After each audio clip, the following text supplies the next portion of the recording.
Hello friends and welcome. I'm Sarah Liz and I am back with more Spellbinders Club inspiration for March. Earlier this month, I released this emergency kit with Disney sentiments, Harry Potter, book themed, and new home themed that coordinates beautifully with the March kits. I will link to the other videos that came out below and at the end of this video. I will also give you instructions for how to download this free printable if you are interested. We have our circle sentiments, rectangle sentiments, and then strip sentiments as well. If you're new here, these kits are completely free for subscribers. So you can click the subscribe button, and then if you ring the bell, you'll be notified every time there's a new free printable on my channel. So let's get started. On this card, we're going to combine an old club with some new ones. So this is the stencil of the month, and there are 5 different stencils, 2 separate layering sets. Okay, so here's one of them, and then here's the other one. We're going to use this one, and then there's a standalone. Off camera, I used the first layer of that stencil on some pattern paper, and I loved the look. I was really just playing around, so I didn't film it. But I'm going to do the same thing on the second layer. I'm using this Dina Wakley gel medium, and I'm going to put a row of it kind of across the top of the stencil. I have it taped down, and I have my pattern paper on my grip mat to try to flatten it out. There was a fair bit of warping from the first layer. And then I'm going to use this stencil tool to try to scrape that as evenly as possible all over that pattern paper. But right there, I dropped a big old blob, and I tell you what, it's going to ooze underneath the stencil a little bit. It's going to be beautiful anyway, and we're going to cover part of that up. So we're going to keep moving forward. I am using this panel, my friends. If I got messy, we're using it. So then I'm going to sprinkle some rock candy distress glitter all over it. It's perfectly clear. It doesn't have any iridescence. So it just looks sparkly and whatever color is behind it. This pattern paper has been in my stash for a while. It's from Stampin' Up! And that Dina Wakley gel sort of pulls the dye from the pattern paper up into it, and then it intensifies it as well. So I set that thing aside to dry for like overnight. And now we're looking at future Sarah, showing you the large die of the month for March that has these books. And then this is the large die of the month from December, this Cheers to You, and it has this huge wine bottle or champagne bottle and some wine glasses. And we're going to use that one as well. The books from this set from March are amazing. I'm an English teacher. I keep saying this. I've been saying it all month because I'm losing my mind about all the March kits. So I'm going to assemble 2 of the books that come together really, really quickly. And then we can start assembling our wine glass. If you didn't get the large die in December, that's okay. It is still available. So Clubs for Spellbinders open on the 6th of the month for new subscriptions, and you can get them until the 27th at this special discounted price for the month, and then it's free shipping and 10% off everything else you order from Spellbinders, which is super fantastic. After that, they're available. It usually takes like a week, 10 days for them to get into the system. The price goes up, but they do go on sale. There is usually a warehouse sale, and I would say it's probably in the next like 8 weeks. So maybe keep an eye out for it then. I will have a huge sales video when that starts because I love the warehouse sales. I am a bargain shopper. So definitely keep an eye out for that. When I post those sales videos or even videos like this, the links in the description box are affiliate links. So the companies pay me a small commission from that sale. And I am so grateful to all of you who use my links and help to support this work that I do. Thank you so, so much. Okay, so here's my panel. It is dry now, and you can see it's a little bit warped. So here's how we're going to fix it. I cut it down to 4 by 5 1/4, slightly smaller than my A2. And I used my 1-inch double-sided adhesive tape all over the back. Like there's barely any bits of it that don't have that tape on it. And that will hold it to my very sturdy black cardstock base and will just flatten that out and help my card to sit a little bit better. Then I can start adding my little die cut pieces. Those books, you guys, they come together so quickly, right? The bottom book is 3 pieces, the top book is 2 pieces. That's it. When I go to glue these on, I was having a little bit of trouble just because there's all that glitter, right? It's kind of hard to glue onto glitter. The Nuvo Deluxe adhesive is my go-to glue of choice for glitter things or slick surfaces or foil cardstock, any of that kind of stuff. And then once I get the glue on there, I put something heavy on it and I just kind of set it aside and I give it a little bit of time to dry. I don't have anything fancy. I just use my punches that I use for emergency sentiments. Like this guy right here is a 2-inch circle and I have a punch for him. And so you saw me earlier kind of stacking those up together on parts of this card. I'm going to use a circle sentiment for this one. And I love how it nestles right above the books and sort of underneath the biggest part of my wine glass. And then there's these little sparkles. These are in that large die of the month and I love it so, so much. And then this sentiment actually appeared in the kit from December, the emergency kit I put out in December. And it says, "Weren't we pleased to discover that book club is a euphemism for wine club?" I made that for my mom. You guys, my mom's in a book wine club and she loves it and it's some of her favorite people. So definitely she will be getting that card to pass on to her folks. This one, I'm obsessed with the Gnome Drive holiday. I just am. We're going to put a gnome in the card today, but there are lots of other stamped and die cut critters and things that you could stick in that card. It is the perfect size for so many of them. I'm also using the Gnome Drive Graduation add-on and then the Gnome Drive Sentiments on this one. This Gnome Drive Sentiments has so many really, really versatile greetings. I think it's great. And then we're also going to use the 3D embossing folder of the month and we're going to create like an outside scene. So this is my favorite cloud stencil. This is from Trinity Stamps. It's called the Puffy Cloud stencil. And I love that it's so big. So I just rotate, right? I flip from one side to the next and then I'm done in 2 or 3 minutes. It's super quick and easy. I'm going to go all the way down to the bottom with my clouds and then we'll put a little bit of grass on the bottom later. By the way, we're making a 5x7 card, right? I don't do that very often. So this panel is 4x6. So I had this patch of grass in my stash from Pixie Dust Designs and it was the perfect size. So I'm going to add a little glue onto that and just add it onto the bottom. I'm sort of smearing the glue up into the blades of grass just to help it sit a little bit better. And then I'll flip it over and trim off the excess cardstock. And it's like it was meant to be. We're going to assemble a few more books. I felt like books and graduation went together beautifully. And so like this was one of the first cards that popped into my head when I started thinking about what I wanted to do with the club kits. And graduation season is coming up. We're using a stamped sentiment on this one, but I will have a graduation themed emergency kit coming out in the next 6 weeks, maybe the next like 2 or 3 weeks. So keep an eye out for that. Again, you can subscribe and hit the notifications bell if you want to be notified when those kits are released. The die cut pieces here are coming together really, really quickly. Again, I'm just adding glue to the back of the top piece of the book, and then you can pick whatever color you want to sort of peek through from behind, and I'll put something heavy on top of that. I've chosen a blue and a white, the colors of my alma mater, and then we're going to assemble this gnome. I did the car off camera. I've made that car in 3 or 4 videos in the last 2 or 3 months. And I felt like you maybe didn't need to see that again, but certainly I can link to a video below kind of showing you how I go about that. Maybe one of the quick card Monday videos. And then for the gnome, the hat comes together pretty quickly, right? It's just the 2 pieces that go on top of each other. And then there's a little tassel. And I had to think really hard about that. I was trying to remember what color the tassel was supposed to be for a college graduation. I went with gold. If I'm wrong, let me know.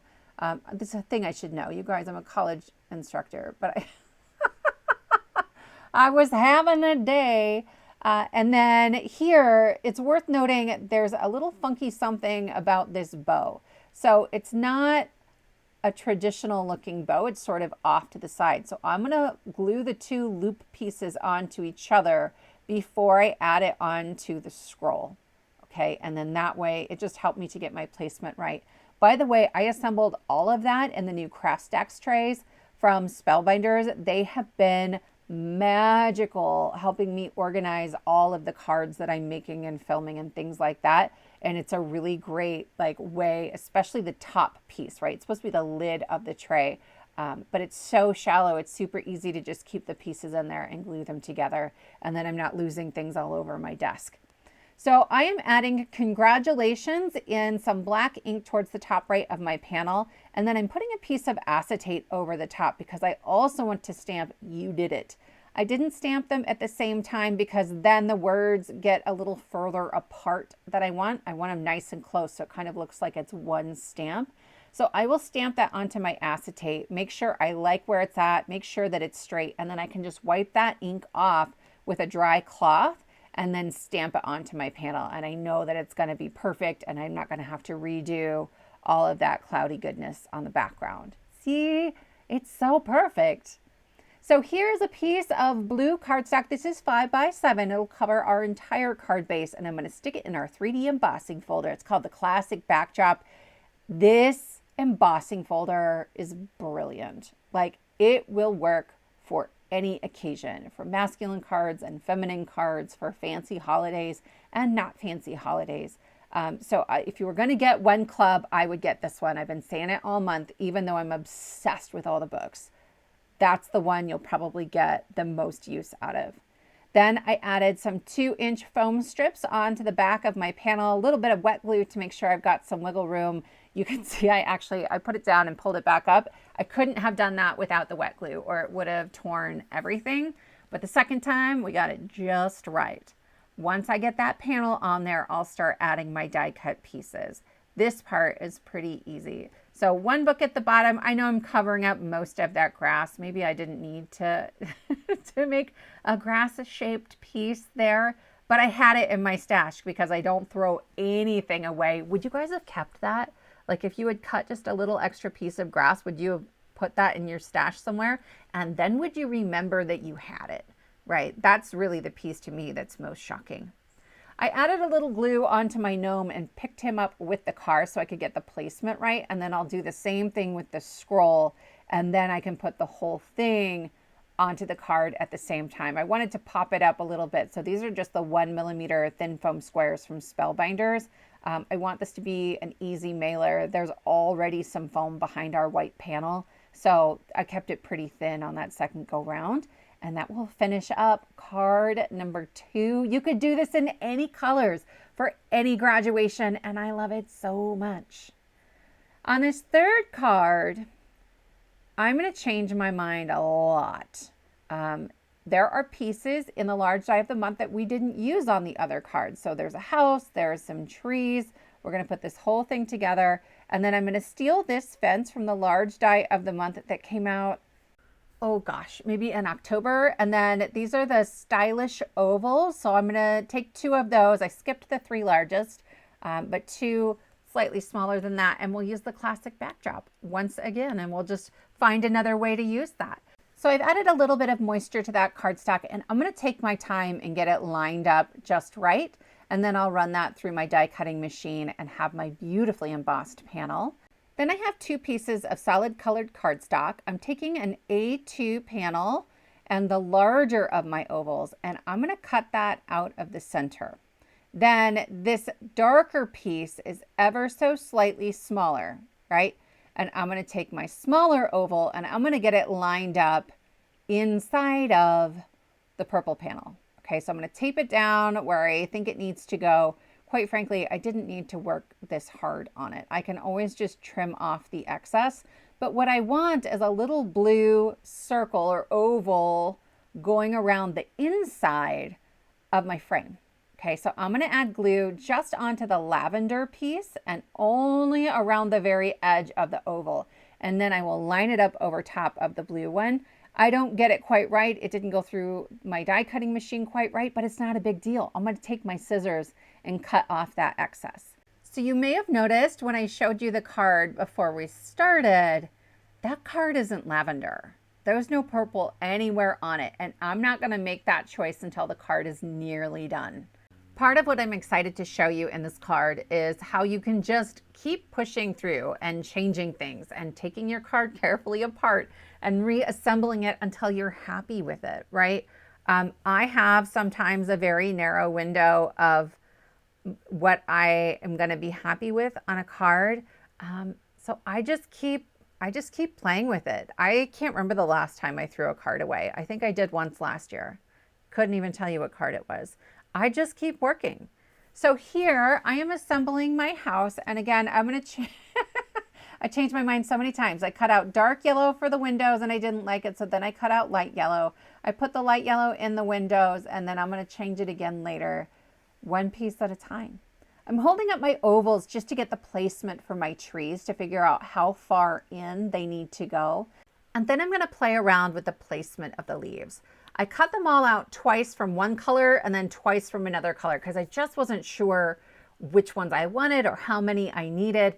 If you go to the Spellbinders website, there's tons of inspiration showing you different ways that you can add these leaves to the trees. I don't think there's any one right way. So I just kept playing around and I edited a bunch of that out because I could sit there and play with it all day. Once I get it where I want it, this is my clear sticky mat and I'm going to lay that in the bottom left corner of my card. I'm going to flip it over and remove the card base. Then all of my die cuts are stuck in place exactly where I want them. And I'm going to add glue all over the back of everything except the house. I wasn't sure about the house yet. I will take my card panel and stick it in the exact same corner. I flip the whole thing over and then I press down on it for quite a while. I just gave it time for the glue to grab. I have been using these sticky mats for a long time, but I just cut a brand new piece of it. You get like a 3-pack and it's really sticky. So if you don't give it time for the glue to grab on and dry just a little bit, you're just going to peel your die cuts right up off of it again. I didn't have glue on the very tips of the tree branches, so I'm just picking those up with my finger and adding a little glue.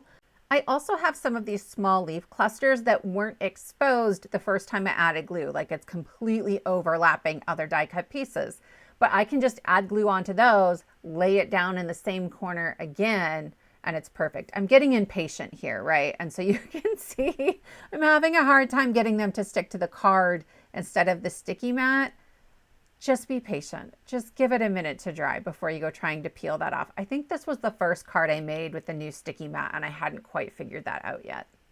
So here's the fence from that October large die, and it's a pop-up die. It wraps around this house, or I think it's a shop, a little boutique with a bunch of floral pieces. I am covering up the pop-up piece of it and I'm just tucking it behind the corners of my ovals. And then I'm going to glue my house down and I'm not going to like it, but it's going to take me a while to figure that out. It's really when I go to add a sentiment that I'm like, oh no, the house is sort of the purpose of the sentiment. And so I'll show you how I fix that a little bit later. But for now, I've added it with wet glue. So I am sticking this in the corner of my scoreboard, and on the back of my frame, I have some foam tape. I've pulled off all the release paper. And then I'm going to lay that very carefully into the corner of the scoreboard as well. So they're both all the way up into that corner. And I know when I press down, they're going to be perfectly aligned. I'm using a strip sentiment for this card. It comes from that free download.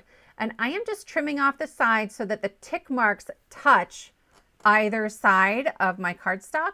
And then I can line that up in my trimmer so that the tick marks are right on the cutting edge of my blade. And I know that my sentiments will be straight every time. I just use that inside edge of the finger guard when I go to trim off the sides to make sure I have the same margin. And then I'm going to add this onto a piece of 3/8 of an inch cardstock to create a mat. I try to make sure I have the same margin on the top, bottom, and left, and then I trim off little slivers on the right until it looks about the same. And then it's good to go. At this point, I start holding it up to my card, trying to figure out where I'm going to put it. And I can't find a spot that I'm happy with because the house is really at the heart of the sentiment. And so I'm going to stick my fingers behind there and very carefully peel that up from my card base. I like to use my little pokey tool from Trinity Stamps to release anything that's really stubborn. I can just go around it from a bunch of different angles and try to figure out how to get it up without tearing cardstock that will be seen later. So I cut another piece of grass using that same die from earlier, and then I had to cut a really careful angle on either side because I've got all that foam tape down in the corners. I didn't dare to add the glue first because I figured I would just smear the glue all around the background. So I tucked that grass down in there, got it placed the best I could, and then I'm sticking the tip of my glue bottle under it. I don't feel like it needs a ton of glue, just enough to hold it down. And then I can tuck my house behind there as well. I've got to move a little quickly because I put glue behind the grass and I want the house behind the grass. It's fine. It's going to be fine.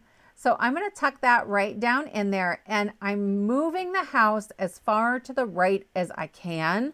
I really wanted it a little bit further so you could truly see like that front door, but it was going to make it so that you could see some of the torn cardstock from our gray panel in the background. Then I will add in new pieces for all the windows that are gray. I just felt like the yellow didn't go with the purple. Honestly, it's the purple that was causing me so many problems. I added a little bit of foam tape to my sentiment and I stuck that at the top over my trees, and I still don't like it. I don't like it. So I have a piece of light blue cardstock that is a 4 3/4 by 6 inches. So it is bigger than an A2 card panel. And I cut that circle that I used on the purple layer out of the light blue cardstock. Then I'm going to add glue all over the purple cardstock, and I'm going to carefully lay the blue cardstock on top so it will cover up every little bit of that. It's too big, but that's okay. Then I can flip it over and use my scissors to trim around the edge of my card. And now no one will ever know. My card has a brand new front. It's like it got new siding, you guys. And card number 3 is finally done. I think it was worth it. I would love to know from you which of these 3 cards is your favorite. If you are interested in that free printable, again, all I ask is that you subscribe to my channel. And if you ring that bell, you'll be notified every time there's a new free printable kit. Thank you so much for spending your time with me, and I will see you next time.